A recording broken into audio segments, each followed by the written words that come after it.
নমস্কার, আপনাদের সামনে আমি আবার একটা নতুন রেসিপি নিয়ে এসেছি, জবা ফুলের চা। রেসিপিটা শুনে আশ্চর্য লাগলো তো? না, এটা খুব সুন্দর। আপনাদের পেটের যত সমস্যা আছে এই চাটা খেলে আপনারা ভালো হয়ে যাবেন। তাহলে দেরি না করে রেসিপিটা দেখা যাক। প্রথমে আমি একটা টোপ বসিয়েছি, তারপরে আমি জল দিয়েছি ২ কাপ মতো, আর একটা দালচিনি দিয়েছি, লং এলাইচি দিয়েছি, আর দিয়েছি গোলমরিচ। গোলমরিচটা আমি দেইনি, যেহেতু নবরাত্রি চলছে আপনারা অবশ্যই গোলমরিচটা দেবেন। আর দিয়েছি জবা ফুলের সবুজ অংশটা আমি ফেলে দিয়েছি, দিয়ে জবা ফুলটা দিয়ে দিয়েছি।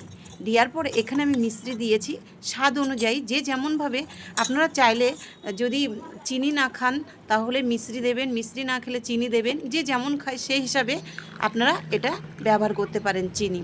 আর এখানে দেখুন চাটা আমার হয়ে গেছে, 2টো কাপে নিয়েছি। এত সুন্দর চায়ের কালারের চেয়েও সুন্দর কালার এসেছে। এইভাবেই বাড়িতে আপনারা এই রেসিপিটা বানিয়ে অবশ্যই খাবেন।